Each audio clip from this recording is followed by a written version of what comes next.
The night sky was alive with strange colors. Ethan's small ship had burned through the atmosphere of an unknown planet. The crash had been violent, metal tearing apart as fire licked the wings.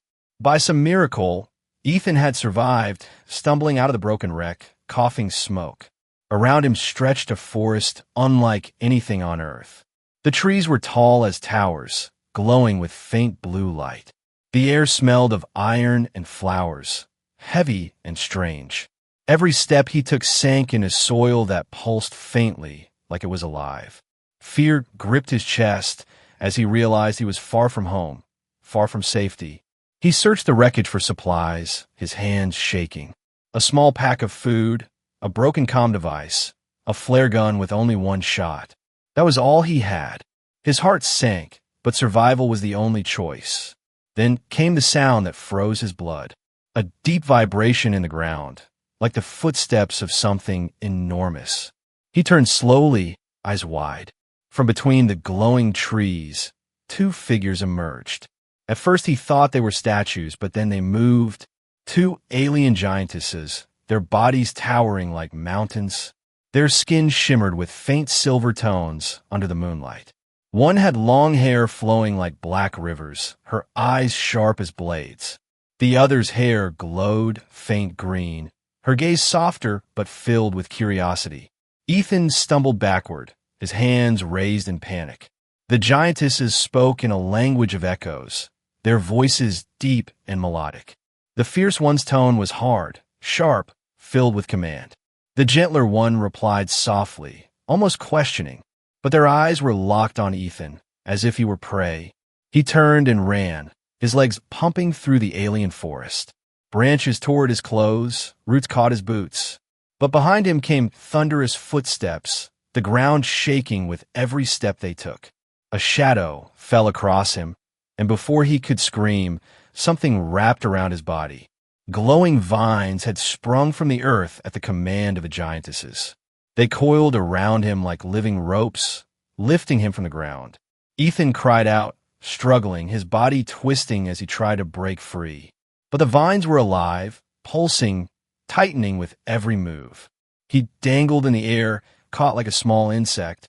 The fierce giantess stepped closer, her eyes narrowed, her lips curling in something between hunger and amusement.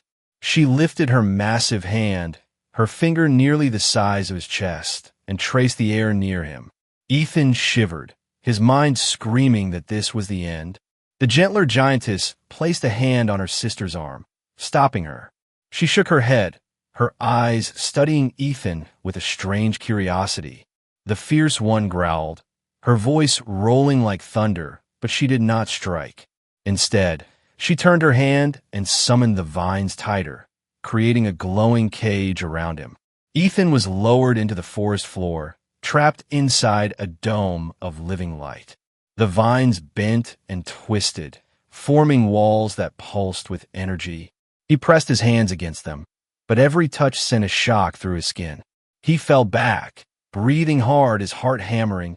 The giantesses crouched down, their massive eyes peering into the cage. He felt smaller than ever, like a mouse in the hands of towering gods. The fierce one leaned close, her breath rushing like a storm. Her eyes glinted with something primal, something that made Ethan's stomach twist with fear. But the other spoke again, softly, her hand resting on the glowing bars of the cage. Her tone was not cruel, but questioning. Ethan realized with a jolt, they were not mindless beasts. They were thinking, speaking, deciding. He pressed his hands to his chest, pointing to himself. "Ethan," he whispered, his voice shaking. The giantesses blinked, tilting their heads. The gentler one repeated the sound. "Ethan," her voice echoing like a distant song. The fierce one scoffed, but her gaze flickered, as if curious despite herself. Night deepened around them, and strange calls echoed through the alien woods. The giantesses did not leave him. They stood like guards beside his cage. Ethan sat in the corner, his mind racing. He was alive, but for how long he did not know. The thought clawed at him. Were they keeping him as food, a trophy, or something far worse? Fear wrapped around him tighter than the vines. But deep inside, another thought whispered.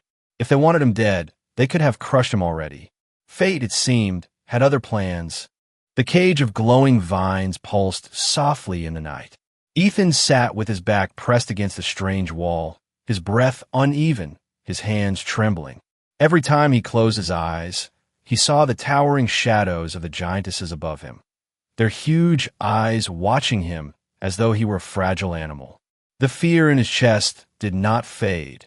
It grew stronger with every heartbeat. The fierce one, the dark-haired giantess, stood with her arms crossed, her gaze sharp as knives. She paced slowly around the cage, her heavy steps shaking the ground, each one reminding Ethan how small and powerless he was. Her voice rumbled now and then, words he could not understand, but the tone was clear: disapproval, warning, threat. The gentler one, the green-haired giantess, stayed closer to the cage, kneeling so that her glowing eyes were level with Ethan. Her voice was softer, melodic, like wind moving through leaves. She spoke to him as if she expected him to answer, her expression curious, almost kind. Ethan swallowed hard, forcing himself to breathe. He pointed to himself again, whispering, "Ethan," his voice shaking but steady enough to echo inside the cage. The gentler giantess repeated it, testing the sound with her alien tongue. "Lun." The fierce one muttered something sharp, her glare burning like fire. But Ethan noticed the faintest flicker of conflict in her eyes, like even she could not fully decide what he was. Hours passed slowly, the alien night stretching into silence, broken only by distant roars of unseen beasts. Ethan's stomach growled, reminding him of his hunger. The sound echoed embarrassingly loud inside the cage. The gentle giantess tilted her head, watching him carefully, then stood and reached into the forest. When she returned, she carried glowing fruit the size of his torso, its skin shimmering like liquid glass. With a careful hand, she tore it open, letting the sweet scent spill into the air. She placed a small piece through the vines, the glowing bars opening just wide enough to let it pass. Ethan hesitated, his instincts warning him it could be poison. But the giantess waited patiently, her glowing eyes steady on him. The fierce one scoffed loudly, folding her arms as if mocking both of them. Ethan's hunger, however, clawed deeper, and at last he took the piece. He bit into it cautiously, the taste flooding his mouth with strange sweetness and warmth. To his surprise, it did not harm him. Instead, it filled his empty stomach and gave him strength. The gentle one smiled faintly, a gesture so human-like it made Ethan's chest ache with confusion. As the night went on, Ethan began to notice more. The fierce one was not cruel without reason. She kept glancing at the shadows beyond the trees, as if protecting her sister. Her sharp words were not just for him. They were warnings of danger in the forest. The gentle one, though curious about Ethan, never fully lowered her guard either. It struck Ethan then. They were not hunters enjoying a captured prey. They were survivors too, stranded in this hostile world. At one point, the ground shook with a roar in the distance. The fierce giantess immediately stepped closer to the cage, her massive hand resting on the glowing bars as her eyes scanned the forest. The gentle one moved behind her, speaking quickly in their strange tongue. Ethan felt a surge of fear, thinking they were preparing to kill him at last. But then he realized they were not looking at him, they were protecting him. He pressed his hand against the vine bars, whispering again, "Ethan," pointing to himself with urgency. Then, gathering his courage, he pointed at them, waiting. The gentle one tilted her head, then touched her chest. "Lyra," she said slowly, her voice carrying strange beauty. The fierce one frowned, reluctant, but after a long pause, she growled her name, "Ceres." Ethan repeated them softly, "Lyra, Ceres."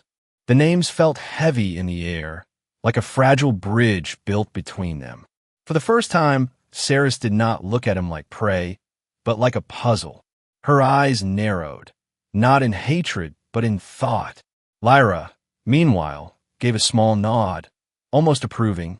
The bond was thin, delicate as glass, but it was there. Ethan realized with a jolt. He was no longer just their prisoner. He was becoming something else to them. Not yet a friend, not yet an ally, but no longer only prey.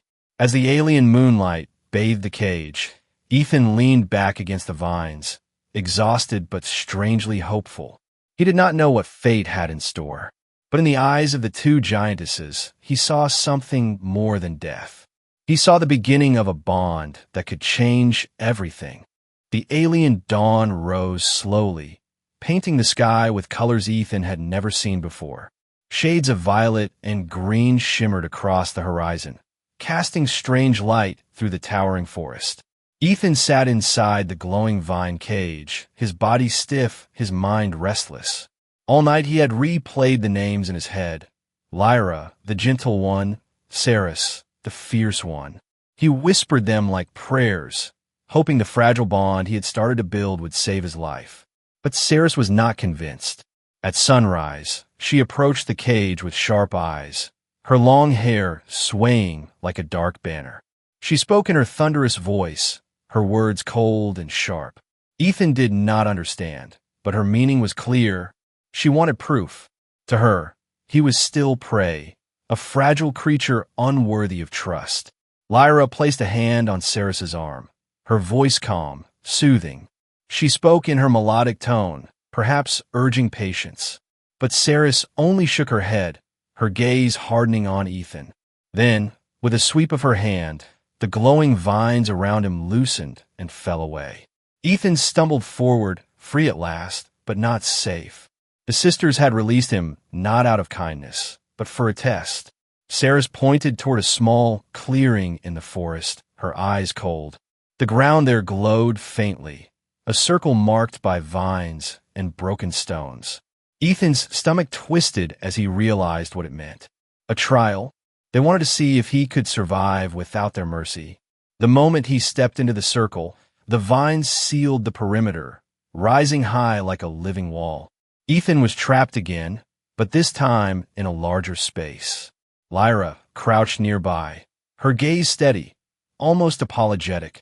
Ceres folded her arms, watching with the intensity of a hunter. The forest around the circle grew silent, too silent. Then a low growl echoed through the air. From the shadows of the trees, a beast emerged, its body covered in shimmering scales, its eyes burning with red fire. It was larger than any animal Ethan had ever seen, its claws long enough to tear through stone. His heart pounded, his throat dry. This was no test of words. This was survival. Ethan looked down at his meager supplies. A broken knife salvaged from the wreck, a piece of metal pipe, and his will to live. Fear threatened to choke him, but deep inside, another voice whispered this was his chance. If he failed, Ceres would never see him as more than prey. If he succeeded, perhaps she would see him as something more. The beast lunged, its roar shaking the ground. Ethan rolled to the side, grabbing a sharp stone from the dirt. He remembered his training, the instincts of survival drilled into him long ago. He used the environment, moving toward the broken stones, forcing the beast to stumble. With quick hands, he lashed the stone to the pipe with torn cloth from his shirt, creating a makeshift spear. Lyra's eyes widened slightly, her lips parting in surprise. Ceres leaned forward, her gaze unblinking. Ethan gripped the weapon tightly, his breath sharp. The beast roared again, swiping its massive claws, tearing vines and soil apart. Ethan ducked under the strike, using his small size as an advantage. He drove the spear forward, striking the beast's leg. It howled, thrashing in rage. The weapon snapped in half, but Ethan rolled away, grabbing another stone, his body fueled by desperation. The fight raged on, the ground shaking with every movement. Ethan's body screamed in pain, cuts across his arms, sweat blinding his eyes. But he did not stop. With each move, he adapted, turning weakness into strategy. Finally, As the beast lunged again, Ethan sidestepped and drove the broken spear into its throat. The creature let out a final roar before collapsing, its body trembling before falling still. Silence fell across the clearing. Ethan stood over the fallen beast, his chest heaving, blood on his hands, but fire in his eyes. He had survived, not because of strength, but because of his human will, his cunning, his refusal to give in. Lyra's face softened, pride flickering across her features. Saris, however, stood frozen, her eyes wide with something Ethan had not seen before: respect. For the first time, the fierce giantess looked at him not as prey, not as a fragile insect, but as a warrior. She said something low, almost reluctant, her tone less sharp than before. Ethan did not understand the words, but he understood the shift. The test had changed him in their eyes. As the vines of the circle lowered and the sisters stepped closer, Ethan staggered but stood tall. He met their gaze, his voice hoarse but firm. "Human," he said, pointing to himself, his eyes burning with determination. Lyra nodded slowly, her lips curving into the faintest smile. Saris remained silent, but the fire in her eyes told him everything. He had proven himself. He was no longer only a captive. He was something far more dangerous. He was a survivor. The forest was silent after the trial. The body of the fallen beast still smoked faintly, its scales cracked and its glowing eyes now dim. Ethan stood over it, his chest rising and falling with exhaustion, his hands trembling, but his spirit unbroken.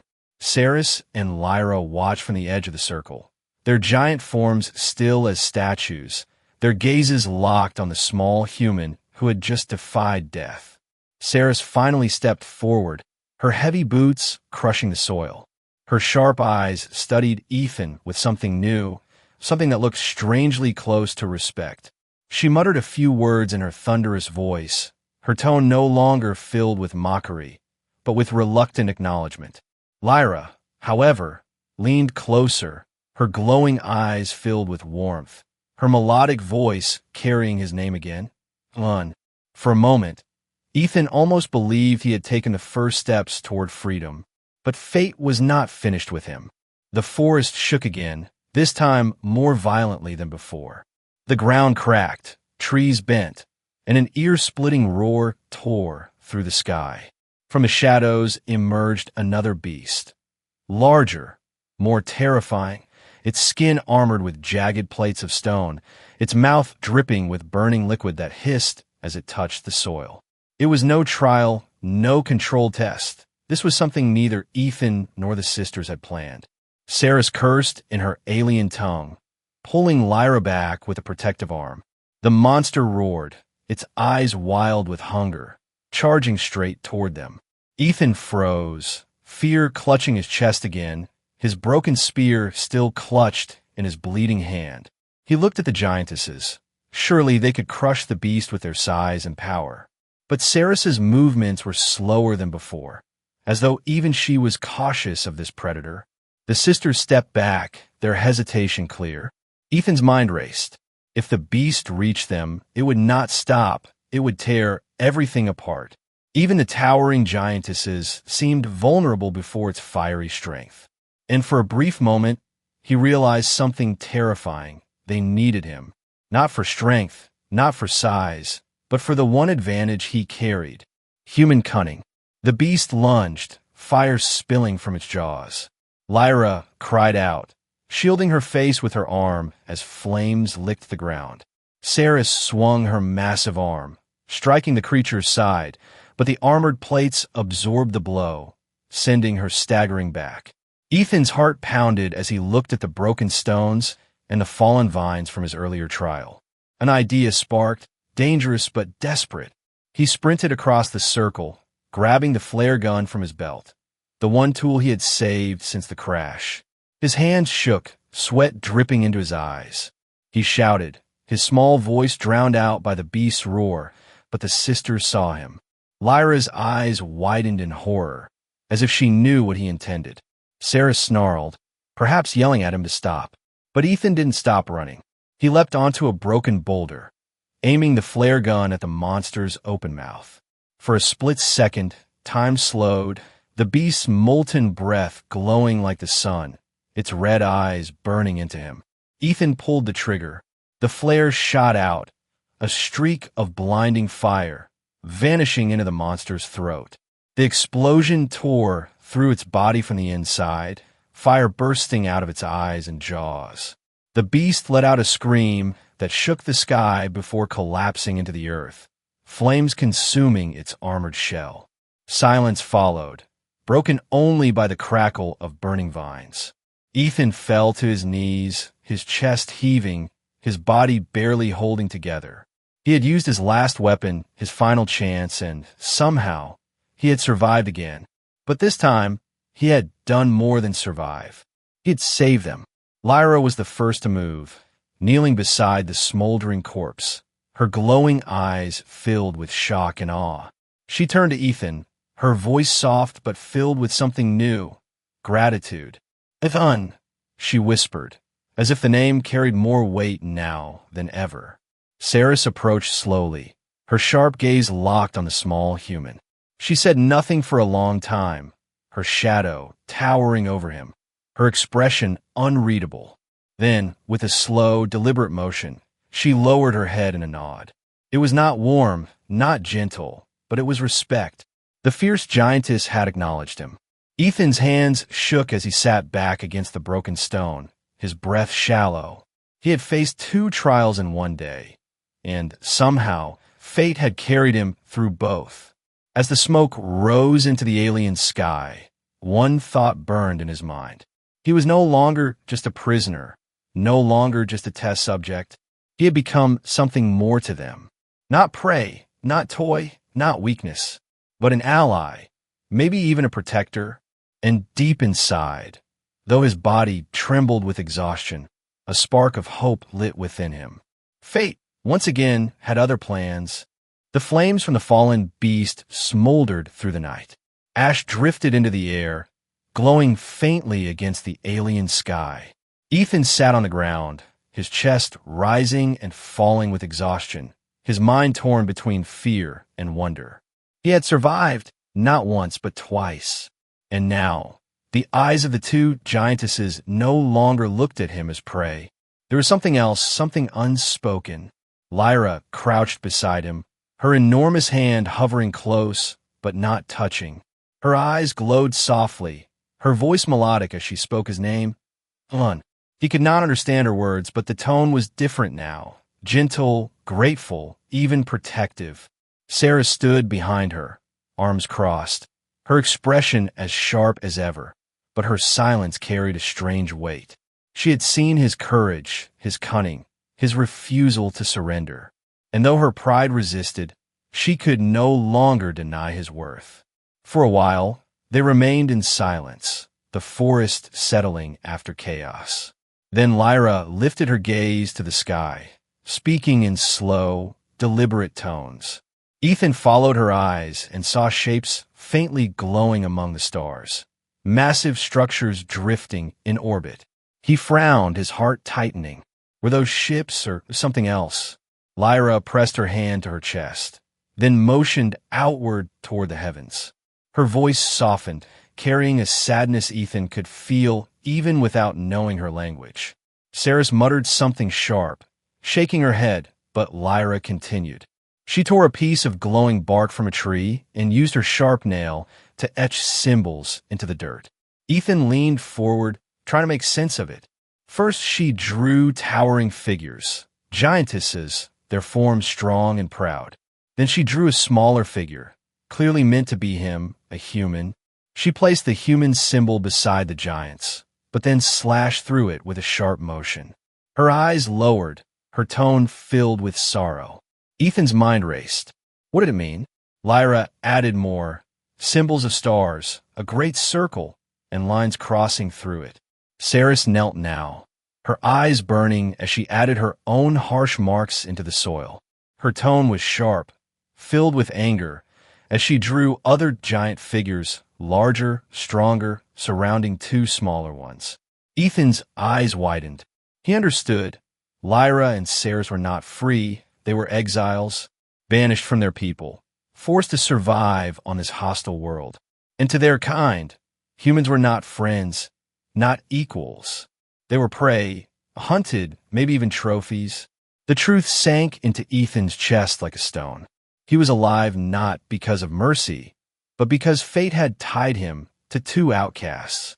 They were different from the others of their kind, different enough to spare him, different enough to see something else in him. Lyra's voice grew softer as she traced the human symbol again, this time placing it beside hers without crossing it out. She looked at Ethan with a fragile hope in her eyes. Ceres growled, shaking her head, but even she did not destroy the symbol this time. Ethan felt his throat tighten. He pointed at himself, whispering, "Human," then pointed at them, repeating softly, "Lyra, Ceres." Lyra smiled faintly, a rare and fragile thing. Ceres scowled, but her eyes betrayed conflict. She was not ready to trust, but she no longer wished to kill him. And that, Ethan realized, was a beginning. The night deepened, and the three of them remained close to the smoldering remains of the beast. Ethan felt both fear and comfort in their presence. He was trapped still, far from home, surrounded by dangers he barely understood. But he now knew the truth. The sisters carried a secret, a wound that tied their fate to his. And somewhere beyond the stars, others of their kind waited.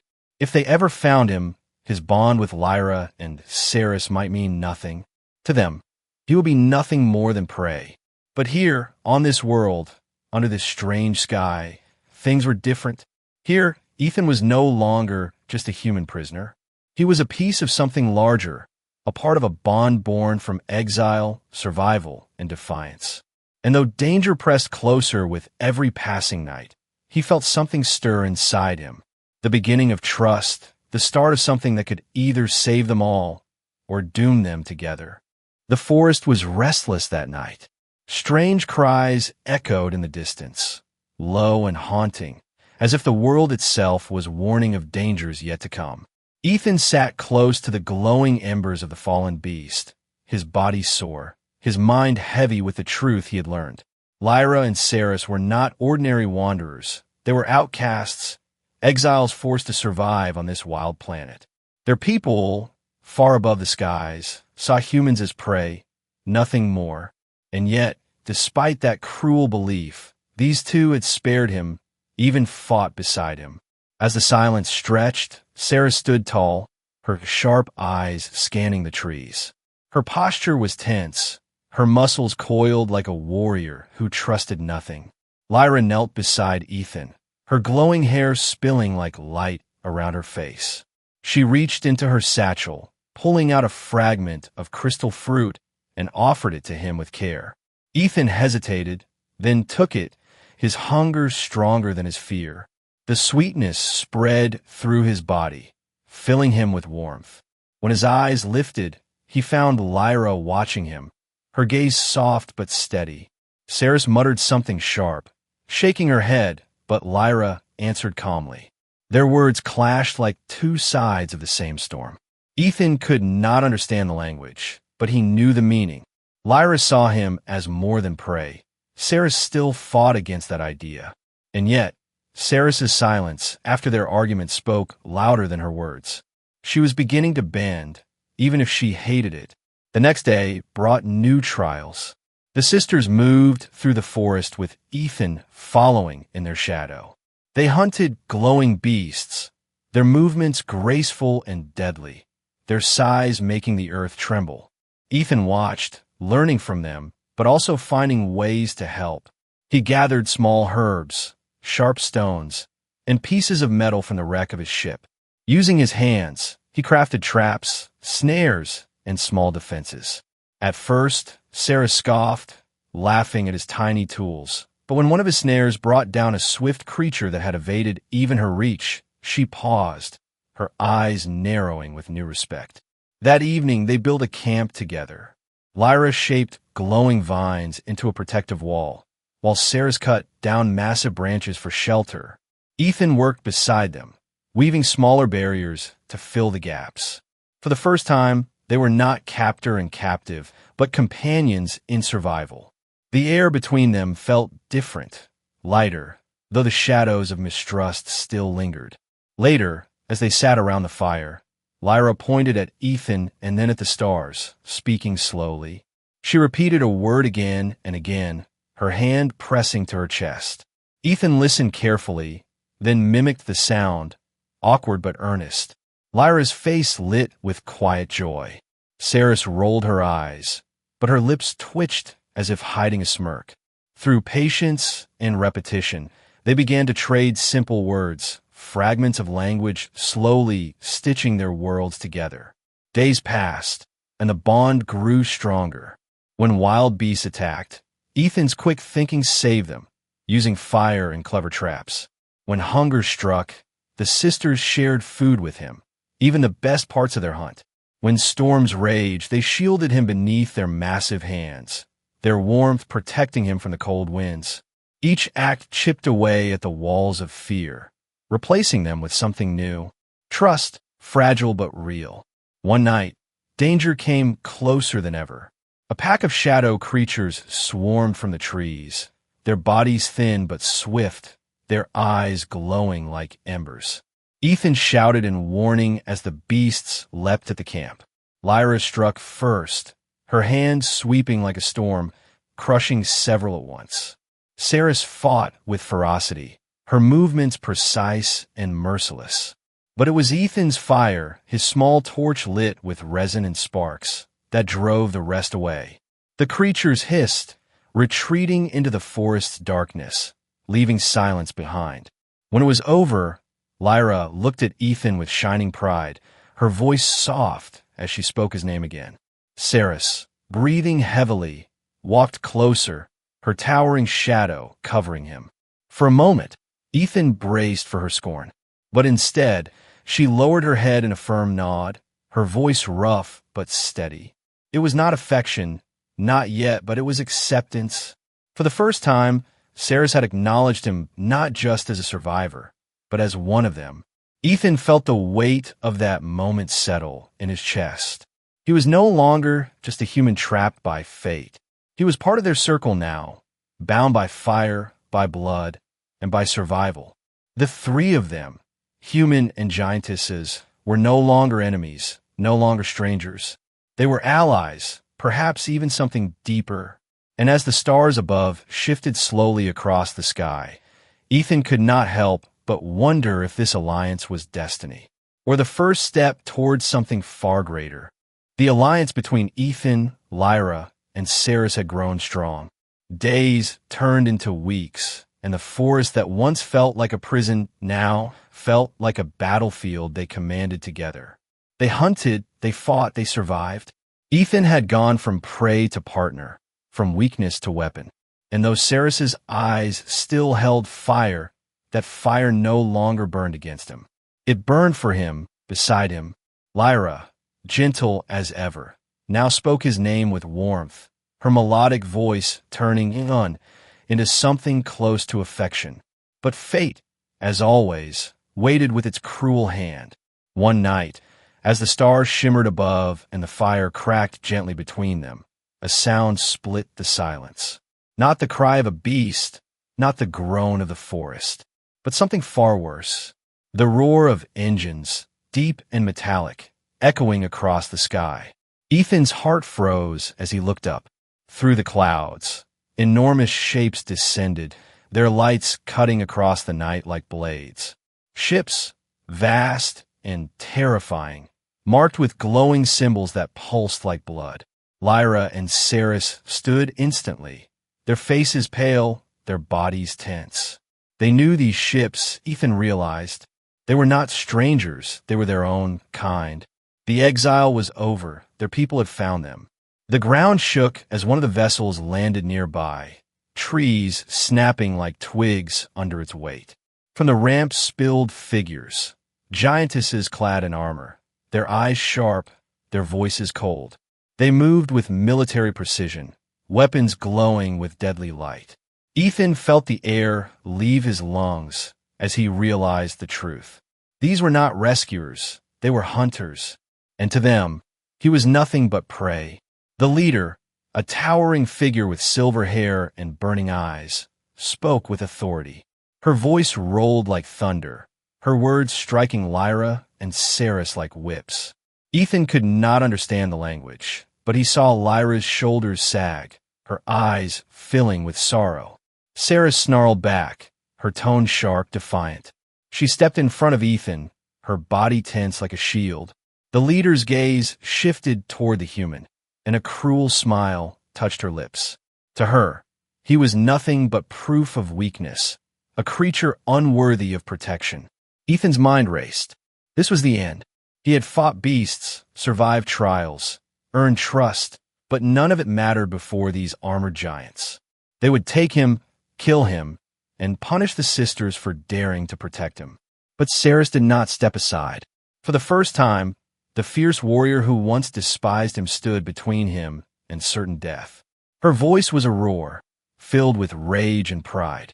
Lyra joined her, her melodic tone sharp with defiance. Together they stood, two exiles refusing to bow. The armored giants raised their weapons, light crackling across the clearing.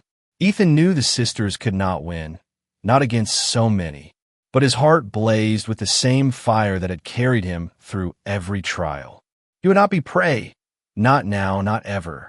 He grabbed the broken metal spear he had reforged, his hands tight, his breath steady. His voice cut the silence, trembling but strong. Human, he shouted, pointing to himself, then to Lyra and Ceres. Not prey, not enemy, ally. The words were simple, but his voice carried power. Lyra's eyes shone with tears. Ceres's lips curled into a fierce grin. For the first time, all three stood together not as captor and captive, but as one. The leader hesitated, her cruel smile fading for a moment as she studied the small figure who refused to kneel. Around them, the armored soldiers shifted, uncertain. Ethan's defiance, Ceres's roar, Lyra's steady gaze. It was a spark small, but dangerous. A spark that could ignite rebellion. The standoff hung in the air, the night holding its breath. Ethan did not know if they would survive, if the sisters' people would kill him or drag them all away. But in that moment, one truth was clear. He was no longer trapped by fate. He was bound to it, shaping it with his choices. And whatever came next, death, battle, or something far greater, he would not face it alone. He had come to this world a prisoner, but now he stood as part of a family, a bond born of fire, fear, and courage. Fate had other plans still, and Ethan was ready to face them.